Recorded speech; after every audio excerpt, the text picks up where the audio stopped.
All right, so this is Hartford Projects. When I had all that stuff going on, just before I got waved out, I was staying down here, but they had the place under surveillance. But I actually got captured right here on my last days as a 16-year-old right before I got waved out. So I figured a good place to continue on with my story. So one of the things I left out is I was charged with that the robbery, and I was charged with the incident that came with it. So that man's son worked at the intake center. He was a prison guard. So when I arrived at the intake center, you can imagine, the surprise I had that the guy's son worked there. There was some incidences, but nothing worth I need to share with you. But anyway, to continue where I left off, we're taking over the laundry. I ended up delving deeper into drug trafficking, and but around 1985, somewhat of a war almost, you could say, transpired within the prison. I would like to say it was kind of between organized crime guys and the street guys. It was an issue. It was too big of an issue to go into. But here I am, a kid, and the prison it exploded into violence, okay? For like 3 months straight, it was like every day. And they would let us out almost like to let us, cleanse ourselves through violence. But my point is, at that time, psychologically, you could say, is when I probably became more of a hardened criminal. When you're coming out of your cell every day and you're going to strap magazines to your body to use as a vest, and you're worried about might be your time, because like I said, I had been robbing guys. And so it was a hell of a time for me in 1985 as all this took place.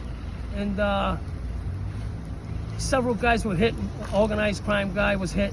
And I wasn't in the middle of that, but I had my own issues. And so it was like a free-for-all. And the reason why I even bring it up, because I want to say this is probably when I would have been classified as a criminal sociopath.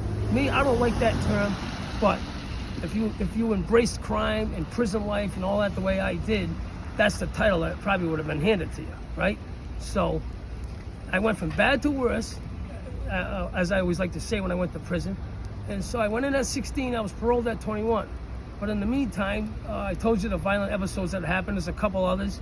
One time I lit a guy on fire in a small way, not like with gasoline, but I tried to light him on fire when he was sleeping.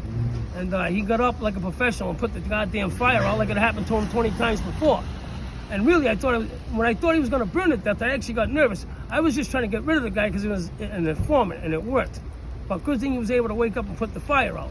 But actually, that happened in a different facility, a medium. But this is all around the 1985 era, when, like I keep saying, it exploded into violence. And so something came over me. When you embrace that life, a lot of guys wouldn't come out of their cell. They know who they are. They were hiding. They wouldn't come out at this time. Me, I'm just a kid out in the yard every day, waiting to see what's going to happen next, or am I going to be involved, and all that type of shit. And it's a hell of a thing mentally when I look back on what that had did to me, or where it took me in my mind. So by the time I got released at 21, I was this trigger-happy kid, eager to please the mob guys, and that's what my mentality was when I was released. And I guess in my next video, I'll take you to when I got released at 21. I was charged with attempted murder, with a firearm. I was sent back to prison. I would ultimately beat that crime, but I would have to flatten out the 10-year sentence, so I had to do 2 more years. And within that time, I was stabbed. I got into another beef, and I'll talk on that. I'll speak on that in the next video. I just want to try to get caught up and fill in that little blank in between. But that's all I got right now. So how long is that, Nick?